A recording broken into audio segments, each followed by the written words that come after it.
Neurona Errante. Bienvenidos a la nueva temporada de Neurona Errante. Soy Juan Sebastián, acompañado con la presencia de otro ecuatoriano, Christopher, estudiante del diplomado del ICTP, y hoy empezamos por lo alto, con la presencia de Edgar Roldán, un maestro en la termodinámica estocástica y la biofísica y sus aplicaciones, cuya carrera ha brillado en lugares como Max Planck, la Universidad Complutense de Madrid, y actualmente es profesor en el Centro Internacional de Física Teórica en el ICTP. Edgar no solo es uno de los pioneros en mejorar la física estadística, sino que también amplía los horizontes de la ciencia, creando eventos científicos para mentes brillantes de todo el mundo. Prepárense para un viaje donde cada descubrimiento será una revelación. Demos la bienvenida a Edgar. ¿Qué tal, Edgar? ¿Cómo estás? ¿Cómo te sientes? Muy bien y muy emocionado porque este es el primer podcast que grabo en toda mi vida, entonces estoy muy ilusionado, como puedes imaginar. Nosotros también contentos de tener tu presencia. En general, esta nueva temporada, esta es la temporada 2 de Neurona Errante, buscamos mejorar y estamos sumergiéndonos en un nuevo concepto, que es el mismo que el de las avalanchas neuronales en la estructura del podcast, inspirados por cómo las neuronas en nuestro cerebro se encienden en cascada. Queremos hacer lo mismo para el modelo del podcast. Entonces, el primer paso va a ser un descubrimiento básico. Aquí, las ideas van a ser simples, asumiendo que la gente no conoce los temas. Luego vamos a ir creciendo. Las ideas se van a entrelazar más, ampliando nuestra comprensión y nuestros conceptos, y al final una exploración profunda, donde desencadenamos una avalancha y entendemos más los límites actuales de la ciencia. ¿Qué te parece esta estructura, Edgar? Me parece genial, pero aún mejor el nombre de vuestro podcast, Neurona Errante, que la verdad es muy llamativo y espero que tenga mucho éxito a partir de la segunda temporada. Buenísimo, gracias. Entonces, Edgar, ¿qué te motivó a convertirte en científico? Es una gran pregunta para empezar el podcast. Tendría que pensar, ir un poco atrás, porque ya son unos cuantos años de científico. Yo quizás pondría por encima de todo la curiosidad, ¿no? Tener una cierta curiosidad sobre cómo funciona la naturaleza. Okay. Para mí esa es la cuestión central de la ciencia, ¿no? Observamos fenómenos en nuestro entorno. La física en general se centra en el estudio de la energía, de la materia, como partes fundamentales, pero esto no lo es todo hoy en día en la física, ¿no? Pero yo pondría por encima de todo entender, el hecho de querer comprender la naturaleza que nos rodea ha sido una fuerza que me ha siempre inspirado, ¿no? ¿Desde niño? Sí, podríamos decir que desde niño. Okay. No sé cómo decírtelo. No es que desde niño pensase me gustaría ser físico o matemático.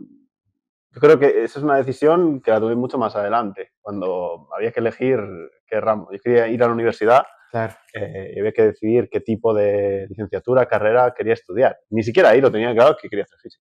Te lo digo así.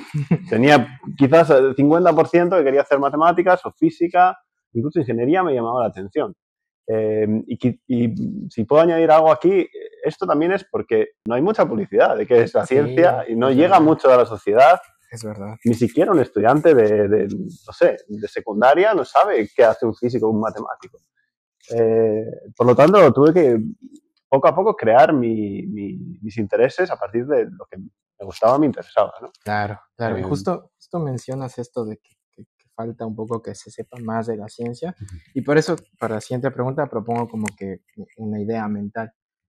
Imagina un encuentro entre tú y tu yo de 5 años, y te pregunta qué investigas o qué es lo que haces. 5 años más joven. 5 años de los 5 años. Con 5 años de edad. Sí, o 6 o 7, pero por ahí, por esa edad. Y te pregunta qué investigas, qué haces. ¿Qué le dirías? Este chico de 5 años, curioso y muy activo. Exacto, tal cual. Yo era un niño hiperactivo de pequeño, entonces, no sé, tendría mucha energía y intentaría seguir su velocidad y su energía, que ya no tengo tanta, pero intentaría hablarle un poco de la termodinámica, ¿no? Porque la parte central de mi investigación es la termodinámica, una versión, digamos, del siglo XXI, que es la termodinámica estocástica, pero para explicarle a un chico de 5 años qué es la termodinámica, puedes empezar con un ejemplo, digamos, de entrada termodinámica, que es un motor, el Ok. motor térmico. A todos los niños les gustan los coches, no sé cómo decirlo, Los carros, sí, los sí, carros. los coches En también. italiano se dice máquina, ¿no? Ok, si te gustan los carros, te gustaría saber por qué el carro se mueve y Claro. cómo funciona. Yo, de hecho, no sé si con 5 años o menos, le dije una vez a mi abuelo que tenía un carro de plástico, pues tamaño niño de 5 años, y lo que quería era entrar en la carretera y conducir. Y Ok. en paralelo los trucos, y mi abuelo me decía, oye, que no se puede, porque además él tenía una autoescuela. Entonces, No solo es ilegal, sino que tampoco el motor no da para. no da para Ajá. estas aventuras, ¿no? Yo creo que como niño pequeño me gustaría saber cómo funciona esa máquina, ¿no? Y eso lo Y explica la termodinámica. eso lo explica, eso está en el centro del desarrollo de la termodinámica desde el siglo XVIII, XIX, con el estudio de Carnot. De Carnot, así empieza la termodinámica, buscando explicar cómo funcionan las máquinas térmicas, por ejemplo, el motor de vapor de una locomotora, y cómo hacer que esta máquina funcione de forma eficiente. Entonces, no lo sé, quizás si me encontrase a mí mismo con 5 años, le diría, yo estudio el motor de un coche e intento que funcione Lo muy mejor bien, posible. lo mejor posible, pero sí, tendría que explicar un poco en detalle que estoy hablando de motores muy pequeños, Claro. de nanomáquinas, de motores que sí, que están afectados por fluctuaciones. Esto no se lo puedes explicar a un niño de 5 años, pero sí que es la termodinámica. Ajá. Si el estudio, al menos en la parte inicial, el estudio de cómo convertir un tipo de energía en otra, cómo hacer que las cosas se muevan, ¿no? Esa transformación de energía. Transformación de energía. Claro, interesantísimo. No creo que un niño entienda qué es la energía, pero sí que es un carro, como decimos nosotros. Claro que es Eh, una consecuencia sí, de... Interesantísimo, sí. Y aquí interesantísimo. solo una intromisión pequeña. Uh-huh. Encontramos ya una pequeña dificultad en el hecho de tratar de transmitir estas ideas Sí, grandes sí, a un nivel bastante simplificado sí, y justo como sí, sí, regresa un poco a la pregunta anterior, ¿no? sí, De sí, que no hay mucha esta difusión y es sí, difícil en realidad llegar a estos espacios más simples de conceptos que cada vez son más abstractos y sí. pues, la dificultad está presente, ¿no? La dificultad es muy grande y cada vez es mayor, además, porque veamos cómo evoluciona la sociedad estos últimos años, ¿no? Y veamos cuáles son los modelos, no sé cómo se decirlo en español, pero eh, los role models que se dicen en inglés, ¿no? Las personas de referencia en la sociedad, ¿no? Ok. No sé, yo vengo de España y en España los futbolistas son los reyes del... Los influencers, los los que... ahora tenemos influencers, youtubers, pues hay una serie de grupos sociales que tienen mucha influencia en la sociedad, que todo el mundo sabe quiénes son, qué hacen, pero que la gran mayoría de ellos, con grandes excepciones, no son científicos, ni hablan de ciencia, ni... Por lo tanto, la ciencia, o sea, hay una explosión ahora mismo de tecnologías digitales y de información, porque digamos que eh, digamos, cuando yo tenía 5 años, no recibía la misma cantidad de información que la que recibe un niño de 5 años Claro, hoy. claro. La cantidad de información ha crecido de forma exponencial. Hay tanta información y accedemos a todo lo que queramos prácticamente, ¿no? Literal. Por lo tanto, es difícil en la sociedad saber, no sé, destacar qué es de verdad conocimiento y qué es ruido o qué es publicidad, etcétera. Sí, En este entorno, en estas condiciones, divulgar la ciencia es mucho más difícil. Porque pero a la vez quizás... mucho más profundo. necesario. Y mucho más A necesario, la vez claro. mucho más necesario y por Claro. eso pues es una de las motivaciones de Neurona Errante, sinceramente, Sí, que bueno, poco a poco se acople más a estos sí. ambientes y sea Uh-huh. más divulgativo.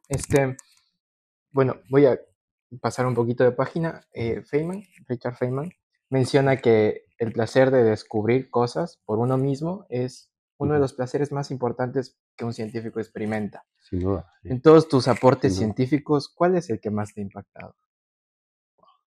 Está citando a Feynman, que es un gran maestro de la física, y Claro. sobre todo, Lo que nos motivaron.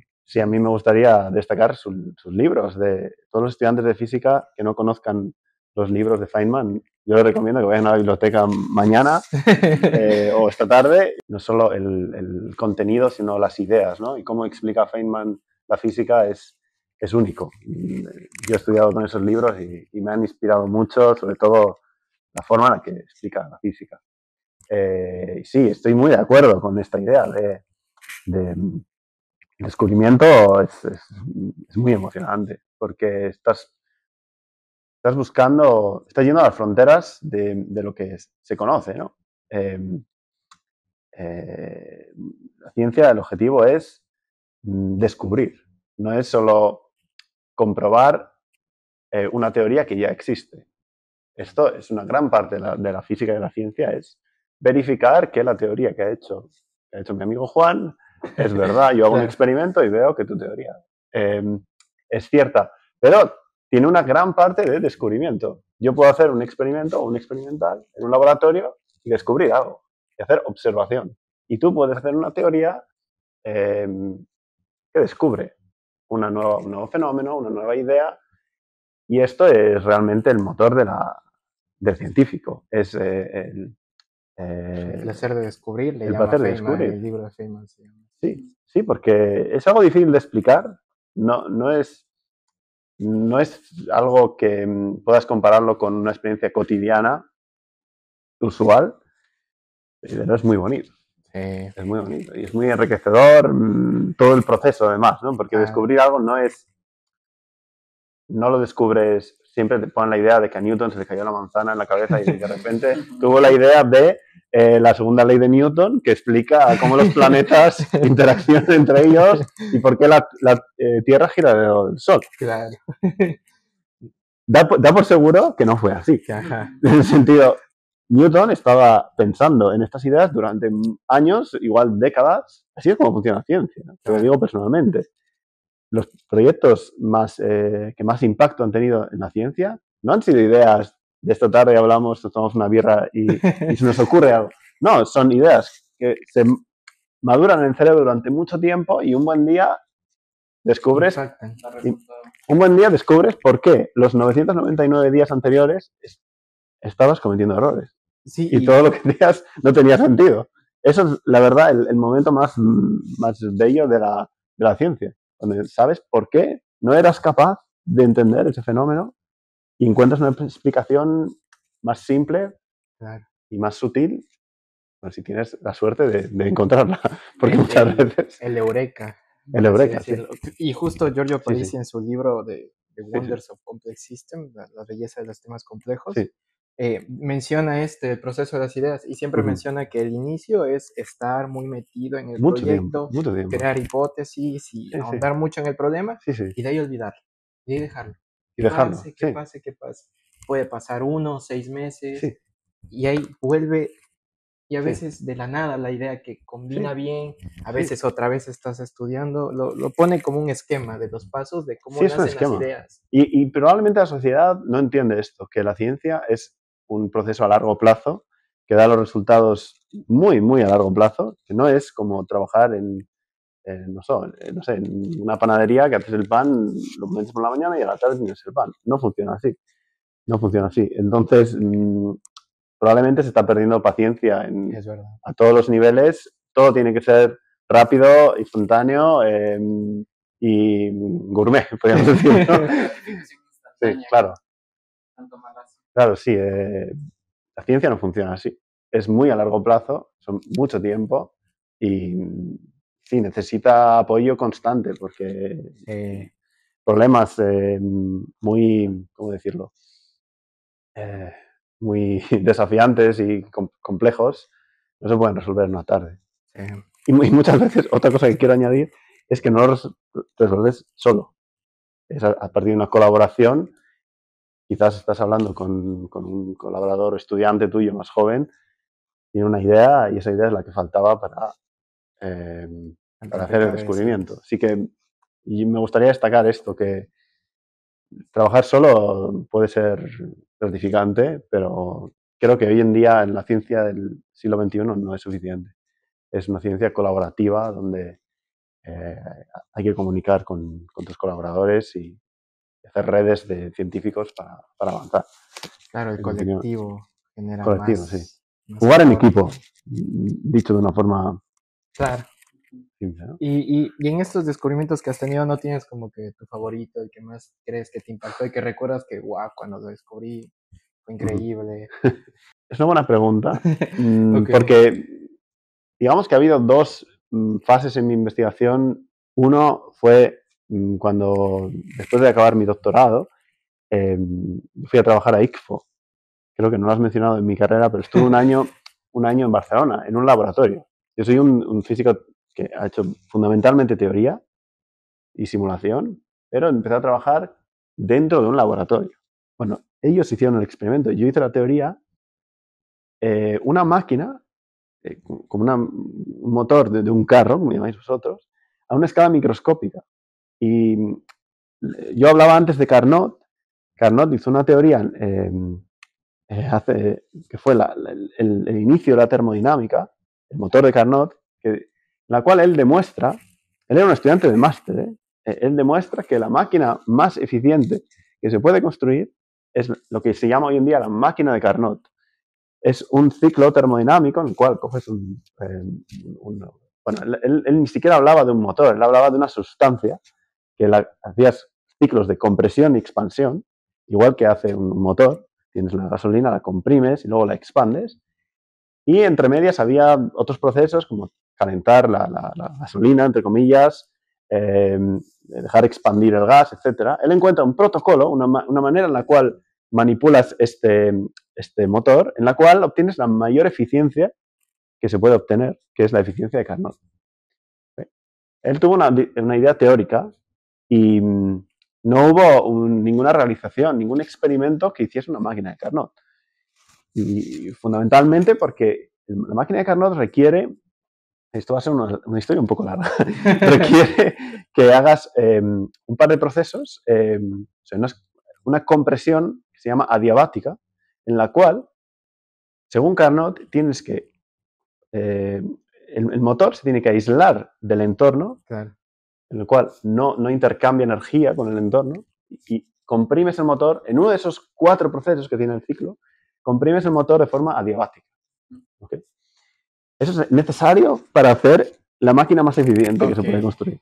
Okay. Una compresión adiabática. Pero entonces piensas, ¿cómo es posible en la práctica coger el motor de un coche y aislarlo del resto del universo, del aire? No podemos aislarnos del resto de la materia y del universo, ¿no? Entonces, lo que hicimos ahí en ICFO fue un diseño de una máquina a escala nano. Es una partícula que es del tamaño de una bacteria, muy, muy pequeña, atrapada en un láser, en el cual, la partícula está en agua y hacemos una especie de, hacemos ciclos en los cuales el láser está cambiando la intensidad, la partícula se mueve, etc. Y este experimento lo que hacía era lo que intentaba era mimetizar a la máquina de Carnot. Okay. Con una partícula. Estamos hablando de una micromáquina. Una nanomáquina. Nanomáquina. No voy a decir los detalles. Claro, podéis leer el artículo de hace ya 10 años. Es el más citado, ¿no? El más citado entre mis artículos. Sí, lo he visto. Pero para mí este descubrimiento fue esencial y tengo unos recuerdos, vamos, muy, muy especiales sobre todo este proceso de la construcción experimental. Yo hacía la teoría y creo que fue muy relevante para el campo de la termodinámica a escala microscópica.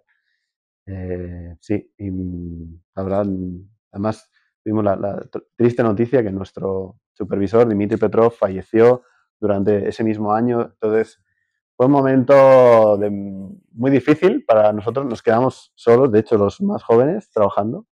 pero para nosotros fue un homenaje para él, para Dmitry Petrov, Wow. acabar este trabajo y, bueno, él es uno de los coautores del trabajo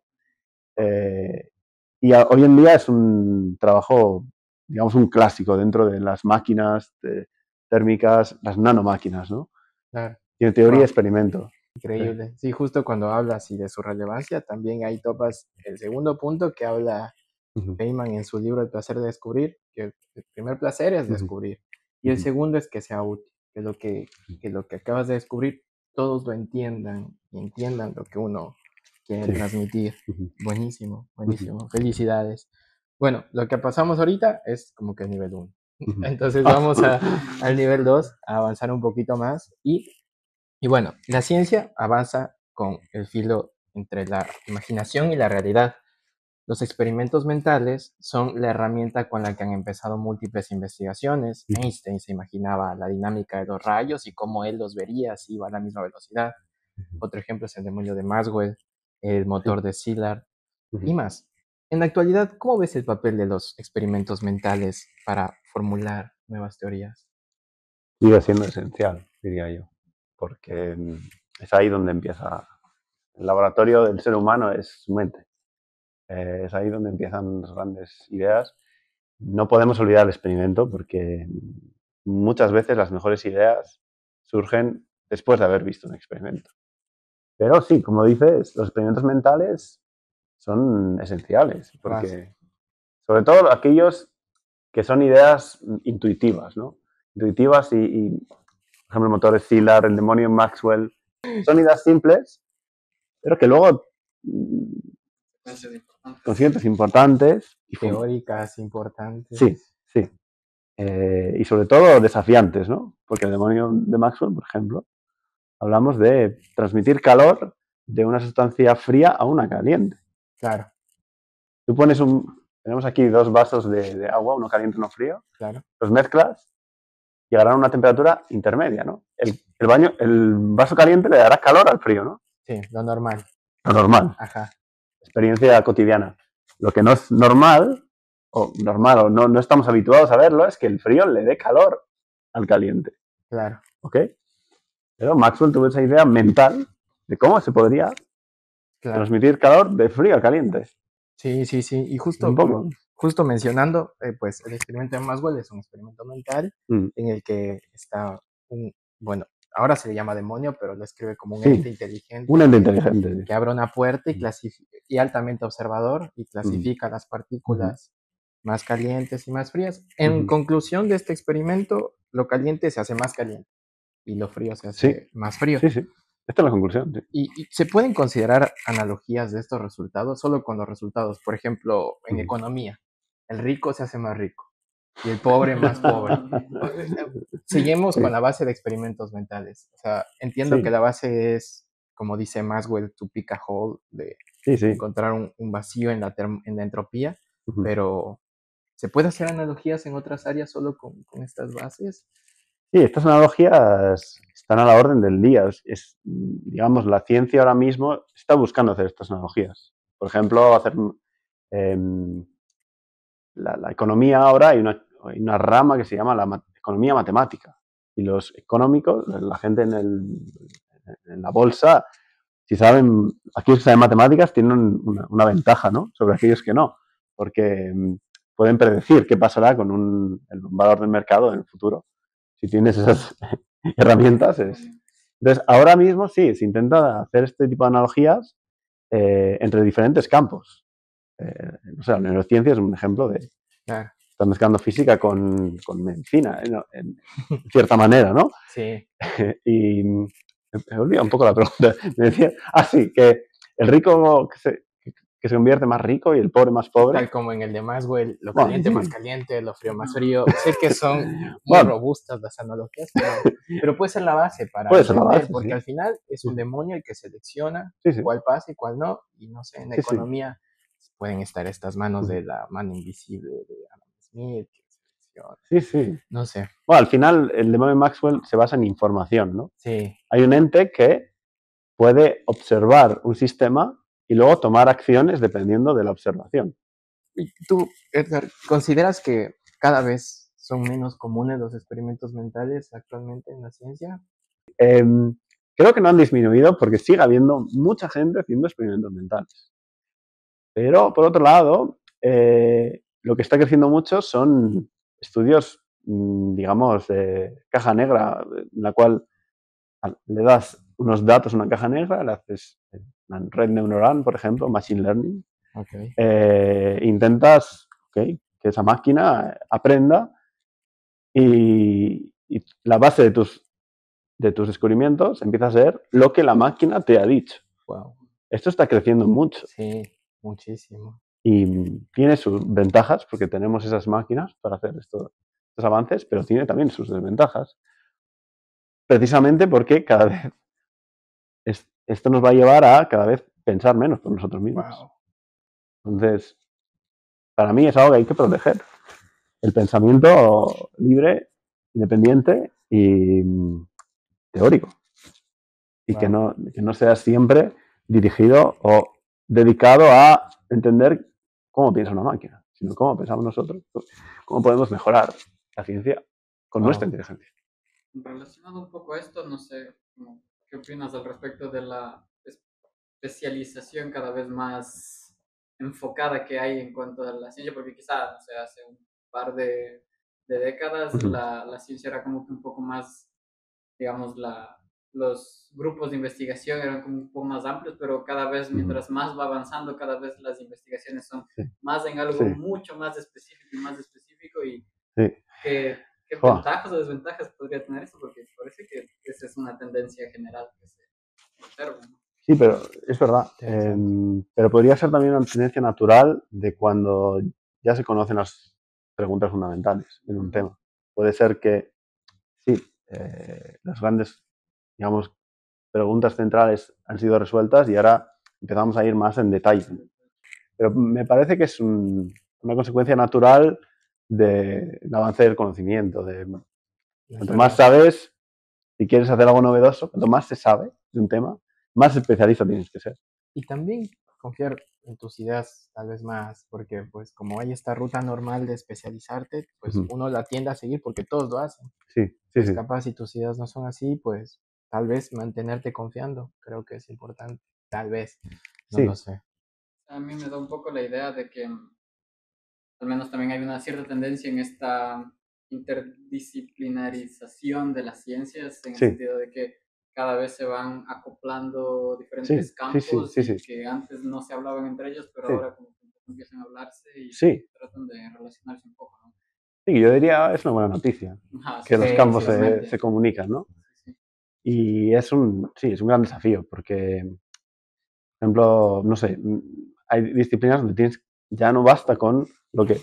Ahora es muy difícil destacar en campos multidisciplinares, porque no basta con saber física, por ejemplo. Tienes que saber también biología, si quieres hacer biofísica. Sí, es verdad. De repente te encuentras... Esto es lo que ha pasado a mi generación, por ejemplo, que yo he hecho un postdoc en un centro, en un grupo de biofísica de un nivel altísimo. La mayoría de mis compañeros no sabían biología, pero porque no había una carrera de biofísica. Llevábamos muchos físicos estadísticos y nos aplicábamos a un tema. Teníamos que estudiar la biología, incluso básica, y coger un libro no sé, de primer año de biología. Claro. O la bioinformática, es otro ejemplo. Bioinformática es data analysis. Pero si no sabes biología, estás perdido. Porque te dan una matriz con datos de 8 millones de células expresando RNA. De verdad, si eres un buen informático, sí, sabes manejar los datos, pero no sabes qué es lo que estás leyendo. Claro. Buenísimo. Vamos a seguir con el siguiente nivel de ciencia y para esto, bueno, en general quisiera preguntarte que, pues sabemos que en general existen, por ejemplo, las leyes de la termodinámica nacen con ciertos principios fundamentales, la ergodicidad, etcétera, y hay leyes. Entonces, en toda tu experiencia, ¿crees que pueden emerger leyes de la física, pero fuera del equilibrio, ya no como las que hay dentro del equilibrio? Sí. ¿Y crees que serían diferentes? ¿Tienes alguna pista de cómo van? Esto ya, las leyes fuera del equilibrio nacen en el año 2000 prácticamente. Ok. Ya hay un campo que estudia, yo estudio este tipo de leyes. Nace en el año, digamos, 98, yo diría, con el trabajo de Ken Sekimoto. Él descubrió cómo definir el calor en un sistema que fluctúa fuera del equilibrio. Y ahora existen leyes fundamentales para sistemas fuera del equilibrio. Yo he escrito una review de 300 páginas, hay libros, esto es un campo emergente en el cual se conocen ya leyes de termodinámica generales para todos los sistemas fuera del equilibrio. Wow. Por lo tanto, sí, es una muy buena pregunta. ¿Y son análogas a las existentes, tipo entropía, conservación de energía, o Sí. son más? Son análogas, pero van más allá. Porque son análogas al nivel de promedios. Es decir, si tú miras una partícula microscópica y haces un proceso fuera del equilibrio, por ejemplo, la arrastras, la coges con una pinza y la arrastras en un fluido, empezará a disipar calor al fluido, disipa energía, ¿no? Entonces, como es un sistema muy pequeño, cada vez que hagas el experimento, el resultado va a ser diferente. Esto es lo que se llama un sistema estocástico. Sí. Aunque prepares la partícula, todas las mañanas la pongas en el centro de la mesa, en el fluido, y hagas el mismo protocolo, el mismo experimento, su respuesta va a ser diferente. ¿Okay? Entonces va a tener lo que llamamos fluctuaciones.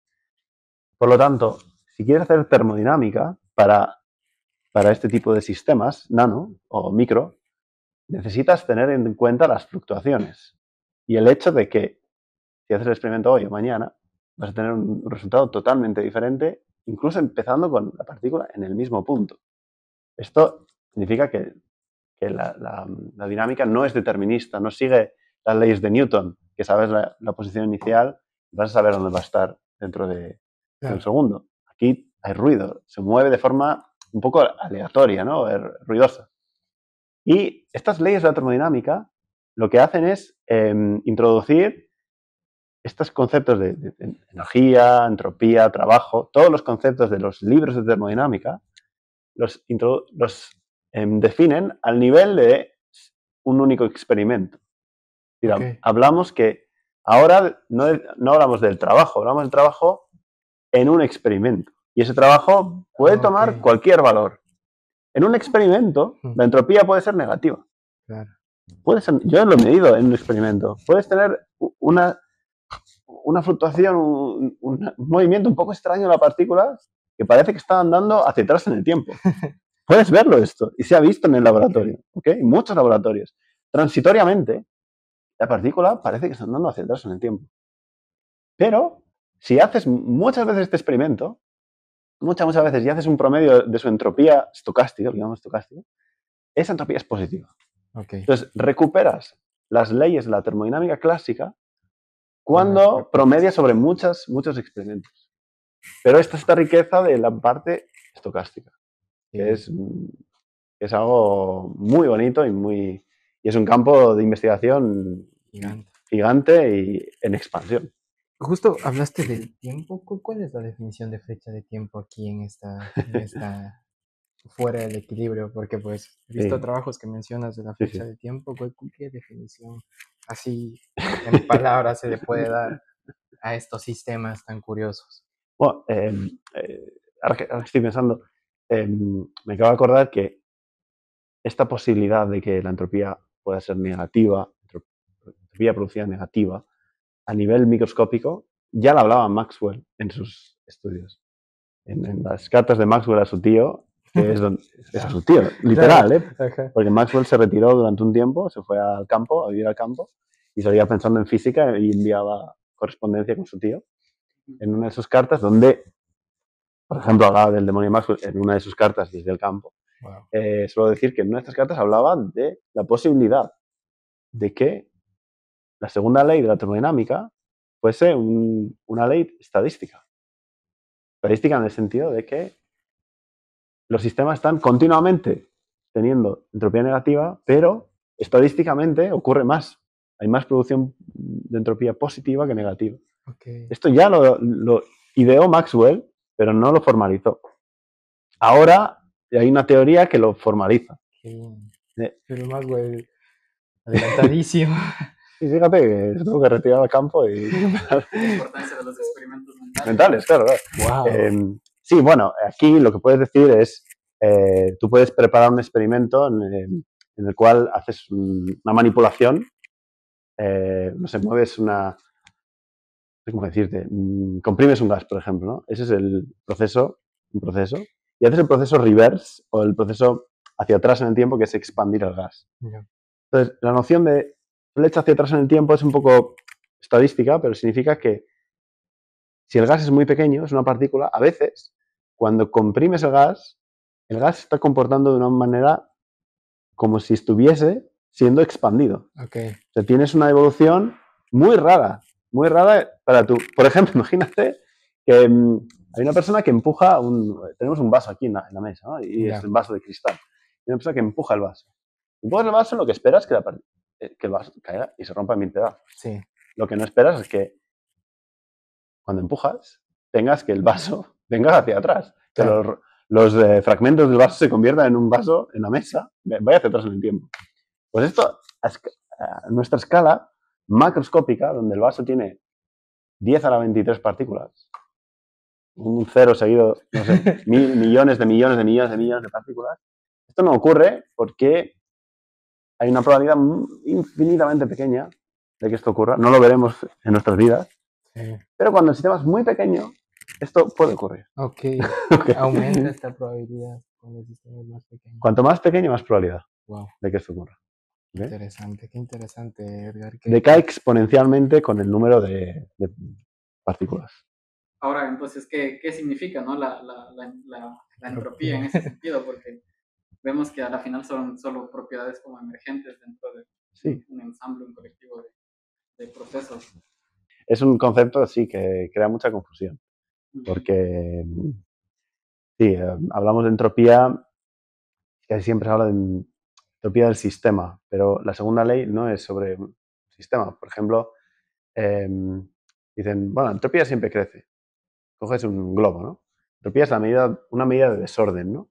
Coges un globo y el globo dentro de sí tiene... Estoy hablando bien, ¿no? Un globo, la misma palabra, ¿no? Tiene dentro de sí moléculas de aire. Entonces las moléculas de aire se están moviendo de forma un poco caótica, por aquí para allá, se mueven muy rápido, ¿no? Entonces imagínate que coges el globo y lo comprimes. Lo comprimes y reduces el volumen del globo. Entonces, ¿qué pasa? ¿La entropía del globo crece o decrece? ¿Qué pensáis? Esto es un proceso en la naturaleza. ¿Okay? Ahora hay menos espacio. En realidad, al haber menos espacio, hay menos desorden.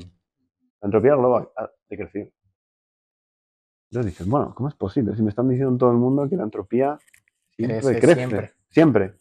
Bueno, aquí una intervención externa y en este proceso también ha habido intercambio de energía entre el globo y el exterior. Esta es la parte central, que en la termodinámica no consideramos solo un sistema, también su entorno, lo que llamamos en inglés environment. Claro. Environment también se usa para el medio ambiente. Sí. Pero tenemos el sistema y su entorno. Lo que dice la segunda ley es que la entropía del sistema más la de su entorno siempre crece. Tienes que sumar las dos. Cuando tú comprimes un globo, también estás transmitiendo calor desde el globo al exterior. Y este calor hace que las moléculas del exterior se muevan más rápido y crezca el desorden. Claro. ¿Ok? Entonces, no pensar solo en un sistema que está aislado del mundo. Sistemas aislados, sí. La segunda ley para sistemas aislados te dice que un sistema aislado, su entropía siempre crece.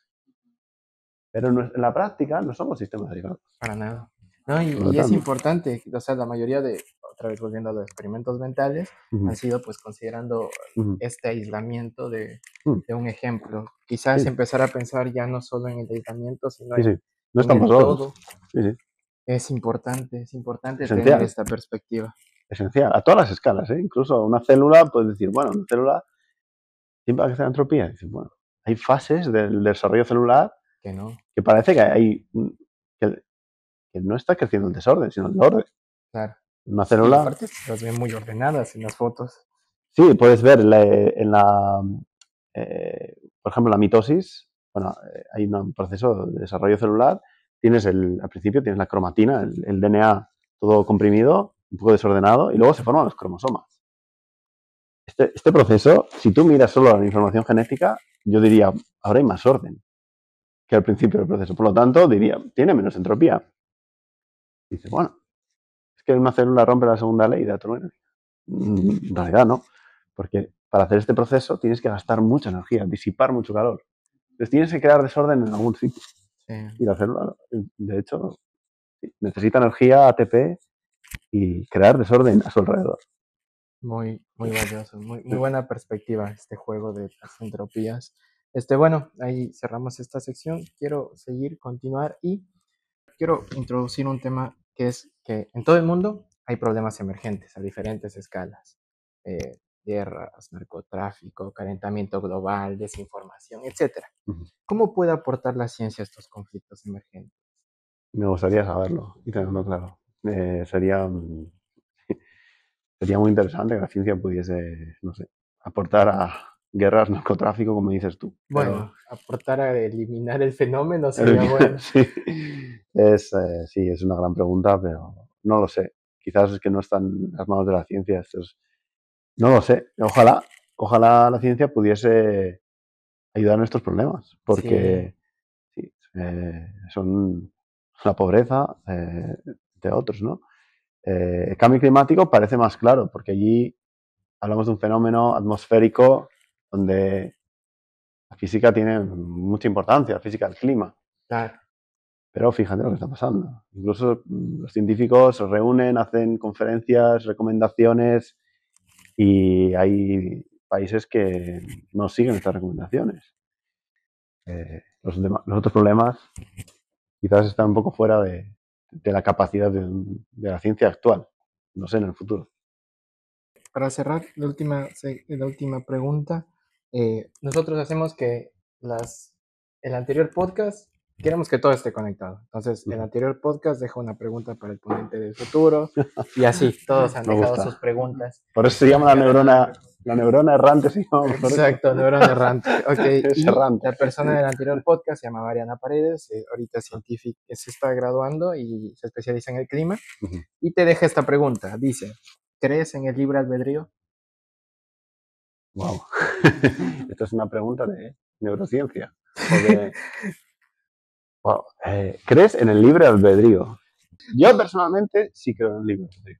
Okay. Esa es personalmente, y creo que es una propiedad humana, y me gustaría que en el futuro tratásemos de salvaguardar el libre albedrío, porque cada día yo creo que la sociedad, como está evolucionando, cada día el libre albedrío tiene menos espacio en nuestras vidas, y creo que sería un gran triunfo de los científicos y de la sociedad que el libre albedrío, o que al menos tuviésemos esa idea, y que esta pregunta se pudiese continuar a hacer en el futuro.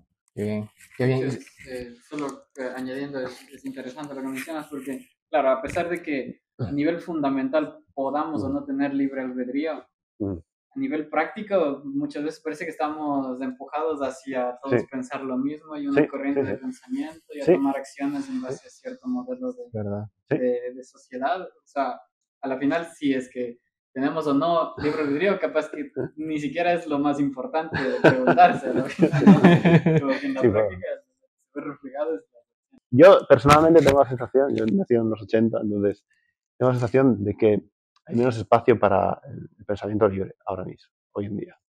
No creo que haya falta tanta tecnología para... Es una ventaja, pero... Wow, sí, hay una frase de no me acuerdo quién que decía que mi primera decisión del libre albedrista es creer en el libre albedrío. Sí. Entonces... Pero es muy difícil con 80 notificaciones al segundo, o deadlines de cada mañana, sí. muchos compromisos. Es que en la vida cada vez tienes más compromisos, es inevitable, ¿no? Pero estamos llegando a un nivel de condicionamientos que es muy alto.